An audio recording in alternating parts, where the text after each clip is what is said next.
লোকমান হোসেন জুয়েল, তাকে সম্মাননা দেওয়া হচ্ছে। স্যার এদিকে একটু তাকাবেন সবাই। ছবি তোলা লাগবে ইনকে করে, যেটা ভালো লাগবে সেটা।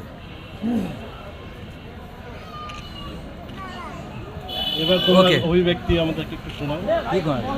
হ্যাঁ চাক হ্যাঁ পরে যা ভালো লাগবে আমি তো তাই তুলি। ধন্যবাদ শ্রদ্ধেয় আশরাফ স্যার এবং আমাদের শ্রদ্ধেয় মকবুল স্যারকে আজকের এত সুন্দর একটা প্রোগ্রাম ম্যানেজ করার জন্য।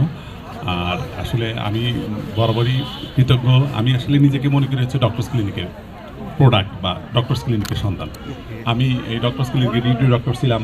তার পরবর্তীতে যখন এফসিবিএস পোস্ট গ্রাজুয়েশন কমপ্লিট হয়, তারপরে যখন মকবুল স্যারকে এসে বললাম, আশরাফ স্যারকে বললাম যে স্যার আমি চেম্বার করতে চাই, স্যাররা বিনা দ্বিধায় আমাকে ডক্টরস ক্লিনিকে বসার জায়গা দিয়েছেন এবং আপন করে নিয়েছেন। আর অসম্ভব ভালোবাসি আমাদের এই ডক্টরস ক্লিনিকের পরিবারকে, আমাদের প্রত্যেকটা স্টাফকে।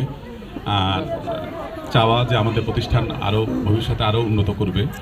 আর মকবুল স্যার, আশরাফ স্যার আমাদের মাথার উপর বটবৃক্ষ হয়ে আছেন। আমরা স্যারদের সুস্থতা কামনা করি, কারণ আসলে দুইজন আছেন আমরা বুঝতে পারছি না, কিন্তু তাদের যে পরিমাণ সাপোর্ট, সহযোগিতা, শাসন বা গাইড আমরা পাই সবসময়, এটা আসলে এইটা না হলে আমাদের প্রতিষ্ঠানটা আসলে ঠিকমতো চলতো না। তো স্যারদের প্রতি কৃতজ্ঞতা এবং আমাদের স্টাফদের জন্য যে আজকের এই অ্যারেঞ্জমেন্টটা স্যারা করেছেন।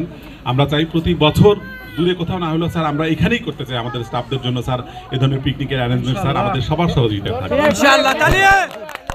আমি খুব দুঃখিত যে এখানে আর ভবিষ্যতে আর কিছু করা যাবে না, কারণ এখানে একটা 15 তলা বিল্ডিং উঠবে শীঘ্রই।